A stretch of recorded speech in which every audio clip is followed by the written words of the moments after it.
Hello friends, आप सभी का स्वागत है इस चैनल में। इस वीडियो में हम बाबर से related important MCQ question cover करेंगे और इससे पहले मैं मेडिवल इंडिया के वेरियस टॉपिक पर कवर किया हूँ, तो आप मेरा प्लेलिस्ट चेक कर सकते हैं। तो इस वीडियो में हम बाबर पर फोकस रखेंगे। तो चलिए शुरू करते हैं विदाउट टाइम वेस्टिंग। तो यहाँ पे बाबर से संबंधित कुछ फैक्ट है, जैसे इसका जन्म कहाँ पे हुआ था, कब हुआ था, ये अपने पिता की ओर से किस वंशज से संबंधित था। तो ये पहले हम कुछ फैक्ट जान लेते हैं बाबर से संबंधित। तो बाबर के पिता का नाम उमर शेख मिर्जा था, जो तैमूर वंश से थे। तैमूर वंशज से संबंधित थे बाबर के पिता। देन यहाँ पे बाबर के माता के बारे में जाने तो बाबर के माता का नाम कुतुब निगार खानम था, जो चंगेज खान के वंशज से थी।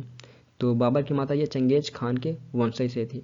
तो एग्जाम में क्वेश्चन पूछे जाते हैं, बाबर अपने माता की ओर से किस वंशज से संबंधित था। तो चंगेज खान। पिता की ओर से ये तैमूर वंशज से संबंधित था। देन यहीं पे इसका जन्म देखें तो इसका जन्म 1483 में हुआ था। कहाँ पे? फरगना। फरगना जो आपको प्रेजेंट डे उज्बेकिस्तान में देखने को मिलेगा। तो यहाँ पे बाबर का जन्म हुआ था और बाबर का वास्तविक नाम जहरुद्दीन मोहम्मद बाबर था।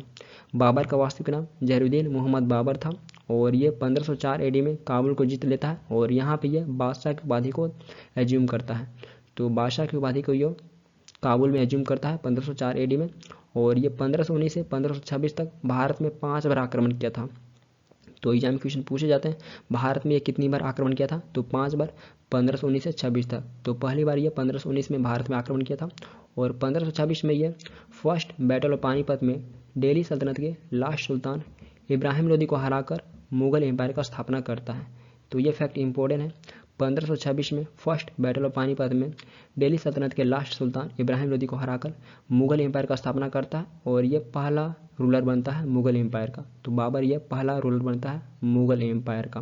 तो एग्जाम क्वेश्चन पूछे भी जाते हैं, मुगल एम्पायर का स्थापना किस युद्ध के बाद किया गया था। तो फर्स्ट बैटल ऑफ पानीपत के बाद भारत में मुगल एम्पायर का स्थापना बाबर के द्वारा किया गया था। तो यहाँ से ये कुछ इंपॉर्टेंट फैक्ट है जो एग्जाम में आते ही आते हैं, तो इसे आप नोट कर सकते हैं। तो बाबर से संबंधित हमारा फर्स्ट क्वेश्चन है, on his mother side Babur belongs to. Babur अपनी माता की ओर से किस वंश से था।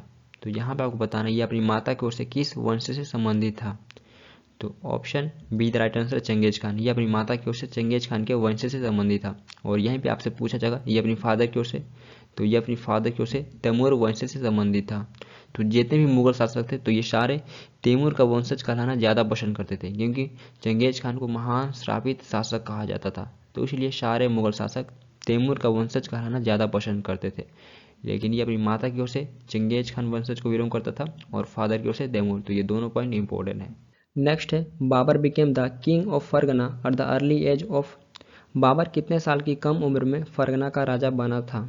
तो यहाँ पे आपको बताना है ये कितने साल की कम उम्र में फरगना का राजा बना था। तो ऑप्शन इज राइट आंसर 12। लगभग ये 12 साल की कम उम्र में फरगना का राजा बना था। तो 1494 में 12 साल की उम्र में ये फरगना की गद्दी पर बैठा। देन इसके 2 साल के बाद ये समरकंद पे भी विजय प्राप्त किया था। तो फरगना और समरकंद ये दोनों इंपॉर्टेंट है, क्योंकि कुछ वर्षों के बाद ये इन दोनों को हार जाता है। तो ये दोनों इंपॉर्टेंट है और ये 1494 में 12 साल की उम्र में फरगना के गद्दी पर बैठ गया था। तो ऑप्शन इधर राइट आंसर है। नेक्स्ट है, when did the battle of Sar-e-Pul take place. Sar-e-Pul की लड़ाई कब हुई थी। तो option C the right answer है 1501 एडी। 1501 एडी में सर-ए-पुल की लड़ाई हुई थी। तो ये लड़ाई बाबर एंड उज्बेक के रूलर साइबानी खान के बीच में हुआ था। बाबर एंड उज्बेक के रूलर साइबानी खान के बीच में बैटल ऑफ सर-ए-पुल हुआ था और इस बैटल में बाबर अपने मेजर प्रिंस स्टेट जैसे समरकंद एंड फरगना को हार जाता है। बट इस बैटल में ये तुलुगमा पत्ती को सीखता है, जो आगे चल के फर्स्ट बैटल ऑफ पानीपत में यूज करेगा। तो एग्जाम में क्वेश्चन पूछे भी जाते हैं, ये तुलुगमा पत्ती को कहाँ से सीखा था। तो ये उज्बेकों से सीखा था तुलुगमा पत्ती को। तो ये बैटल आपसे पूछ रहा है किन के बीच में हुआ था, बाबर एंड उज्बेक के रूलर साइबानी खान के बीच में, और कब। तो 1501 एडी में हुआ था। तो यहाँ से ये इंपॉर्टेंट कुछ पॉइंट है। नेक्स्ट है, how many times did Babur attack India. Babur ने भारत पर कितनी बार आक्रमण किया था। तो यहाँ पर आपको बताना ये भारत में अपनी सत्ता स्थापित करने से पहले कितनी बार आक्रमण कर चुका था। तो option B the right answer है 5 टाइम्स। ये 5 बार आक्रमण कर चुका था अपनी सत्ता स्थापित करने से पहले। तो option B the right answer है 5 टाइम्स। नेक्स्ट है, when did Babur invade India for the first time. Babur ने भारत पर पहली बार आक्रमण कब किया था। तो option C the right answer है 1519। 1519 में यह भारत में पहली बार आक्रमण किया था। तो 1519 से यह 1526 तक भारत में 5 बार आक्रमण कर चुका था। तो पहली बार 1519 में किया था। तो option C the right answer है। नेक्स्ट है, who among the following was the first to make use of artillery in warfare in medieval India. मध्यकालीन भारत में युद्ध में तोपखाने का उपयोग करने वाला पहला व्यक्ति कौन था। तो यहाँ पर आपको बताना है, ये मध्यकालीन भारत के इतिहास में युद्ध में तोपखाने का उपयोग करने वाला पहला व्यक्ति कौन था। तो ऑप्शन इधर राइट आंसर बाबर। ये बाबर था पहला व्यक्ति जो युद्ध में तोपखाने का उपयोग पहली बार किया था मध्यकालीन भारत के इतिहास में। तो ऑप्शन इधर राइट आंसर है बाबर। नेक्स्ट है, who was the first to use gunpowder in India. Bharat में बारूद का प्रयोग सबसे पहले किसने किया था। तो यहाँ पर आपको बताना है, भारत में पहली बार गन पाउडर का प्रयोग किसके द्वारा किया गया था। तो option B the right answer है बाबर। बाबर के द्वारा पहली बार भारत में गन पाउडर का प्रयोग किया गया था। और बाबर अपनी आत्मकथा बाबरनामा में लिखा है कि सर्वप्रथम यह बारूद का प्रयोग बेहरा के किलों पर आक्रमण करने के लिए किया था। तो यह सर्वप्रथम बेहरा के किलों पर आक्रमण करने के लिए किया था। ये अपनी आत्मकथा बाबरनामा में लिखा है खुद बाबर। तो option B the right answer है। इसके द्वारा पहली बार भारत में गन पाउडर का प्रयोग किया गया था। नेक्स्ट है, who was the sultan of Delhi at the time of Babur's invasion. Babur के आक्रमण के समय दिल्ली का सुल्तान कौन था। तो यहाँ पे आपको बताना है, जब बाबर भारत पे आक्रमण कर रहा था तो उस टाइम दिल्ली का सुल्तान कौन था। तो option C the right answer है इब्राहिम लोदी। इब्राहिम लोदी ये दिल्ली का सुल्तान था जब बाबर भारत पे इन्वेजन कर रहा था। तो ये एग्जाम में क्वेश्चन पूछे गए थे। नेक्स्ट है, the first battle of Panipat was fought in the year. Panipat का प्रथम युद्ध किस वर्ष लड़ा गया था। तो option D the right answer है 1526 एडी। 1526 एडी में पानीपत का प्रथम युद्ध लड़ा गया था। तो option D the right answer है 1526 एडी। नेक्स्ट है, the first battle of Panipat between the armies of. Panipat का प्रथम युद्ध किसके आर्मी के बीच में हुआ था। तो यहाँ पर आपको बताना है कि इन दो आर्मी के बीच में फर्स्ट बैटल ऑफ पानीपत हुआ था। तो option A the right answer है बाबर एंड इब्राहिम लोदी। बाबर एंड इब्राहिम लोदी के बीच में फर्स्ट बैटल ऑफ पानीपत हुआ था और इस बैटल में बाबर की जीत हुई थी। फर्स्ट बैटल पानीपत में बाबर की जीत हुई थी। नेक्स्ट है, which one of the following battle led the foundation of Mughal rule at Delhi. निम्नलिखित में से किस युद्ध ने दिल्ली में मुगल शासन की नींव रखी। तो यहाँ पर आपको बताना है किस युद्ध द्वारा मुगल शासन का नींव दिल्ली में रखा गया था। तो option B the right answer है first battle of Panipat. Panipat के प्रथम युद्ध द्वारा दिल्ली में मुगल शासन का नींव रखा गया था। तो ये बैटल बाबर एंड इब्राहिम लोदी के बीच में 1526 में हुआ था। तो इस बैटल में इब्राहिम लोदी की हार हो जाती है। इसके बाद बाबर के द्वारा मुगल शासन का स्थापना किया गया था, मुगल एम्पायर का स्थापना किया गया था। तो ये फर्स्ट बैटल ऑफ पानीपत था। इस युद्ध के बाद मुगल एम्पायर का स्थापना दिल्ली में किया गया था। नेक्स्ट है, in which battle did Babur use the tulughma method for the first time in India. Babur ने भारत में किस युद्ध में तुलगमा पत्ती का प्रयोग किया था। तो यहाँ पे आपको बताना ये पहली बार किस बैटल में तुलगमा मेथड का प्रयोग पहली बार किया था। तो option C the right answer है first battle of Panipat. Panipat के प्रथम युद्ध में ये पहली बार तुलगमा मेथड का प्रयोग किया था और इस बैटल में बाबर के साथ दो फेमस शूटर्स थे, उस्ताब अली एंड मुस्तफ़ा। तो उस्ताब अली एंड मुस्तफ़ा ये दो फेमस शूटर्स थे इस बैटल में बाबर के साथ। तो ये भी फैक्ट इंपॉर्टेंट है। और इस बैटल में बाबर ने पहली बार तुलगमा मेथड का प्रयोग किया था जिसे 1501 एडी में उज्बेकों से सीखा था। 1501 एडी में सरेपुल के युद्ध में ये पहली बार सीखा था इस मेथड को और 1526 में ये पहली बार इसका प्रयोग किया था। तो ये फैक्ट इंपॉर्टेंट है। नेक्स्ट है, who invited Babur to invade India. Babur को भारत पर आक्रमण करने के लिए किसने आमंत्रित किया था। तो यहाँ पे आपको उसका नाम बताना है जिसने आमंत्रित किया था बाबर को। तो option C the right answer है दौलत खान लोदी। दौलत खान लोदी ये बाबर को आमंत्रित किया था भारत पे आक्रमण करने के लिए। और दौलत खान लोदी ये कौन था। तो ये दिल्ली सल्तनत में लोदी डायनेस्टी का पंजाब का एक अफगान गवर्नर था। तो इसी ने बाबर को आमंत्रित किया था। देन कई हिस्टोरियन राणा संघ को भी मानते हैं, इनको भी मानते हैं कि ये भी आमंत्रित किए थे बाबर को। ये भी फैक्ट इंपॉर्टेंट है बट मेनली एग्जाम में यही देखे जाते हैं, दौलत खान लोदी जो आमंत्रित किया था बाबर को इन्वेट करने के लिए भारत पे। नेक्स्ट है, who was the founder of Mughal empire in India. Bharat में मुगल एम्पायर का संस्थापक कौन था। तो यहाँ पे आपको फाउंडर बताना है मुगल एम्पायर का कौन था। तो option B the right answer है बाबर। बाबर ये मुगल एम्पायर का फाउंडर था। तो option B the right answer है बाबर। नेक्स्ट है the battle of Khanwa was fought between Babur and. Khanwa का युद्ध बाबर और किसके बीच में हुआ था? तो यहाँ पे आपको बताना बैटल ऑफ खनवा बाबर और किसके बीच में लड़ा गया था? तो option B the right answer है राणा संगा। बाबर और राणा संगा के बीच में बैटल ऑफ खनवा हुआ था। तो यह बैटल 1527 में बाबर और मेवाड़ के राजा राणा संगा के बीच में लड़ा गया था और इस बैटल को जीतने के लिए बाबर के द्वारा जिहाद का नारा दिया गया था। तो यह फैक्ट इंपॉर्टेंट है।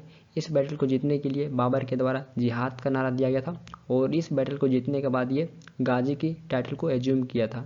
तो बैटल ऑफ खनवा के जीतने के बाद ये गाजी के टाइटल को एज्यूम किया था। तो यहाँ पे इंपॉर्टेंट है ये बैटल किसके बीच में हुआ था? तो बाबर और राणा संगा के बीच में कब हुआ था? 1527 में। और इस बैटल में किसकी जीत हुई थी? तो बाबर की जीत हुई थी। और इस बैटल को जीतने के लिए जिहाद का नारा किसके द्वारा दिया गया था? तो बाबर के द्वारा दिया गया था। और इस बैटल को जीतने के बाद ये गाजी की उपाधि को धारण किया था। तो यहाँ से बहुत सारे फैक्ट इंपॉर्टेंट हैं। नेक्स्ट है when was the battle of Khanwa fought. Khanwa का युद्ध कब लड़ा गया था? तो ऑप्शन डी राइट आंसर है 1527। 1527 में बैटल ऑफ खनवा हुआ था। तो ऑप्शन डी राइट आंसर है। नेक्स्ट है after which battle did Babur hold the title of Ghazi. Babur ने किस युद्ध के बाद गाजी का उपाधि धारण किया था? तो यहाँ पे आपको बताना है ये किस बैटल के बाद गाजी की उपाधि को धारण किया था। तो option A the right answer है बैटल ऑफ खनवा। बैटल ऑफ खनवा के बाद ये गाजी की उपाधि को धारण किया था। तो option A the right answer है बैटल ऑफ खनवा। नेक्स्ट है the ruler of Mewar defeated in the battle of Khanwa by Babur in 1527 was. 1527 में बाबर द्वारा खनवा का युद्ध में पराजित मेवाड़ के शासक कौन थे? तो option C the right answer है राणा संगा। राणा संगा ये मेवाड़ के शासक थे बैटल ऑफ खनवा में जो बाबर एंड राणा संगा के बीच में हुआ था और इस बैटल में राणा संगा ये पराजित हो गए थे। तो option C the right answer है। नेक्स्ट है the battle of Chanderi was fought in which year. Chanderi का युद्ध किस वर्ष लड़ा गया था? तो option B the right answer है 1528। 1528 में बैटल ऑफ चंदेरी हुआ था। तो option B the right answer है 1528। नेक्स्ट है the battle of Chanderi was fought between Babur and whom. Chanderi का युद्ध बाबर और किसके बीच में लड़ा गया था? तो यहाँ पे आपको बताना है बैटल ऑफ चंदेरी बाबर और किसके बीच में लड़ा गया था? तो option C the right answer है मेदिनी राय। बाबर और मेदिनी राय के बीच में बैटल ऑफ चंदेरी हुआ था और ये बैटल भी बाबर ही जीता था। तो बैटल ऑफ चंदेरी बाबर ही जीता था और यह बैटल बाबर एंड मेदिनी राय के बीच में हुआ था। तो option C the right answer है। नेक्स्ट है when was battle of Ghaghra fought. Ghaghra का युद्ध कब लड़ा गया था? तो यहाँ पे आपको बताना है बैटल ऑफ घाघरा कब लड़ा गया था। तो option B the right answer है 1529। 1529 में बैटल ऑफ घाघरा हुआ था। तो यह बैटल महमूद लोदी एंड बाबर के बीच में हुआ था और यह बैटल भी बाबर ही जीता था। बाबर को ही विक्ट्री मिला था। तो ये बैटल बाबर का लास्ट बैटल था एंड मेडिवल हिस्ट्री का ये फर्स्ट बैटल है जो लैंड एंड वाटर जो जल एंड थल दोनों पे लड़ा गया था। तो यह बाबर का अंतिम युद्ध था और मेडिवल हिस्ट्री का पहला युद्ध था जो लैंड एंड वाटर दोनों जगह पे लड़ा गया था। तो इस युद्ध के 1.5 ईयर के बाद बाबर की मृत्यु हो जाती है इलनेस के कारण। तो बीमारी कारण इसे 1530 में मृत्यु हो जाती है इस बैटल के 1.5 ईयर के बाद ही। तो ये बाबर का अंतिम युद्ध था। बैटल ऑफ घाघरा ये बाबर का अंतिम युद्ध था जो बाबर एंड महमूद लोदी के बीच में लड़ा गया था। तो नेक्स्ट है where did Babur die. Babur का मृत्यु कहाँ हुआ था? तो option C the right answer है आगरा। आगरा में बाबर का मृत्यु हुआ था। तो option C the right answer है आगरा। नेक्स्ट है Babur was first buried in Agra but his wishes his mortal remains were moved to. Babur को पहले आगरा में दफनाया गया था लेकिन उसकी इच्छा के अनुसार उसके नश्वर अवशेषों को कहाँ ले जाया गया था? तो यहाँ पे आपको बताना इसे पहली बार आगरा में दफनाया गया था लेकिन इसकी इच्छा के अनुसार बाद में कहाँ पे दफनाया गया था? तो option D the right answer Kabul. इसे काबुल में दफनाया गया था। इसके नश्वर अवशेषों को काबुल में दफनाया गया था। तो बाबर का मकबरा काबुल में स्थित है। तो ये फैक्ट इंपॉर्टेंट है। बाबर का मकबरा भारत के बाहर काबुल में स्थित है। ये भी एग्जाम में क्वेश्चन पूछे जाते हैं किस मुगल शासक का मकबरा भारत के बाहर है। देन फ्रेंड्स ये बाबर के मेजर बैटल्स हैं जो आपसे क्रोनोलॉजी के रूप में पूछे जाते हैं। जैसे फर्स्ट बैटल ऑफ पानीपत तो ये 1526 में हुआ था और ये बाबर एंड इब्राहिम लोदी के बीच में हुआ था और यह बैटल की विजेता बाबर को मिला था। द नेक्स्ट है बैटल ऑफ खानवा तो ये 1527 में हुआ था राणा संगा के बीच में और यह बैटल की विक्ट्री बाबर को ही मिली थी। द नेक्स्ट है बैटल ऑफ चंदेरी, तो ये 1528 में हुआ था और यह बैटल मेदिनी राय के बीच में हुआ था और यह बैटल का विक्ट्री बाबर को ही मिला था। द नेक्स्ट है बैटल ऑफ घाघरा, जो बाबर का अंतिम युद्ध था, जो 1529 में इस युद्ध को लड़ा था वो महमूद लोदी के साथ में, और यह बैटल बाबर ही जीता था। तो यह बाबर के मेजर बैटल हैं जो आपसे क्रोनोलॉजी के रूप में एग्जाम में क्वेश्चन पूछे जाते हैं, तो आप ऐसे भी नोट कर सकते हैं। नेक्स्ट है Baburnama was written by, Baburnama किसके द्वारा लिखा गया था? तो option is right answer Babur, Baburnama Babur के द्वारा ही लिखा गया था, तो option is right answer Babur. Next है in which language Baburnama was written, Baburnama किस भाषा में लिखा गया था? तो यहाँ पे आपको बताना है ओरिजिनली बाबरनामा किस लैंग्वेज में लिखा गया था बाबर के द्वारा। तो option B the right answer है तुर्की, इसे ओरिजिनली तुर्की की लैंग्वेज में लिखा गया था। और बाबरनामा को तुजू के बाबरी के नाम से भी जाना जाता है और यह बाबर का ऑटोबायोग्राफी बुक है, तो ये बाबर का ऑटोबायोग्राफी बुक है, इसे ओरिजिनली तुर्की लैंग्वेज में लिखा गया था। तो ये भी एग्जाम के पॉइंट में से मोस्ट इंपॉर्टेंट है, तो option B the right answer है। नेक्स्ट है हु ट्रांसलेटेड तुजू के बाबरी इनटू पर्शियन, तुजू के बाबरी का फारसी में अनुवाद किसने किया था? तो बाबरनामा को ओरिजिनली तुर्की भाषा में लिखा गया था, तो यहाँ पे आपको बताना है पर्शियन लैंग्वेज में किसके द्वारा ट्रांसलेट किया गया था। तो option D the right answer है अब्दुल रहीम खान ए खाना, अब्दुल रहीम खान ए खाना के द्वारा पर्शियन लैंग्वेज में बाबरनामा को ट्रांसलेट किया गया था। तो पहली बार पेंदा खान के द्वारा किया गया था, देन बाद में अब्दुल रहीम खान के द्वारा किया गया था, और ये अकबर के 9 रत्नों में से एक थे अब्दुल रहीम खान ए खाना, तो इनके द्वारा भी तुजू के बाबरी का पर्शियन लैंग्वेज में ट्रांसलेट किया गया था। नेक्स्ट है when Babur invaded India who was the ruler of Vijayanagara empire in south India, जब बाबर ने भारत पर आक्रमण किया तो दक्षिण भारत में विजयनगर साम्राज्य के शासक कौन थे? तो यहाँ पे आपको बताना है बाबर जब भारत पे इन्वेड किया था तो उस टाइम साउथ इंडिया में विजयनगर एम्पायर के रूलर कौन थे? तो ऑप्शन सी राइट आंसर है कृष्णा देव राय, कृष्णा देव राय ये साउथ इंडिया में विजयनगर एम्पायर के शासक थे जब बाबर के द्वारा भारत पे इन्वेड किया गया था, तो option C right answer Krishna Dev Raya. Then यहाँ पे कुछ अदर इंपॉर्टेंट रूलर हैं जब बाबर भारत पे इन्वेजन कर रहा था, तो ये कुछ अदर इंपॉर्टेंट रूलर हैं, ये सारे बाबर के समकालीन थे, ये सारे शासक बाबर के समकालीन थे। जब बाबर भारत पे इन्वेजन कर रहा था तो ये सारे भारत के अदर अलग अलग रीजन पे शासन कर रहे थे। जैसा कि देखते हैं कृष्णदेव राय, तो कृष्णदेव राय ये विजयनगर पे शासन कर रहे थे साउथ इंडिया में। द नेक्स्ट इब्राहिम लोदी, तो इब्राहिम लोदी का शासन दिल्ली सल्तनत में था। द नेक्स्ट है मुहम्मद शाह का शासन कश्मीर पे था। द नेक्स्ट है महमूद शाह द्वितीय, इसका शासन मलवाल रीजन के आसपास में था। द नेक्स्ट है बहादुर शाह, तो बहादुर शाह का शासन गुजरात पे था। द नेक्स्ट है नुसरत शाह का शासन बंगाल पे था। द लास्ट राणा संगा, तो राणा संगा जी का शासन मेवाड़ पे था। तो ये सारे शासक भारत के अलग अलग रीजन पे शासन कर रहे थे जब बाबर भारत पे इन्वेजन कर रहा था।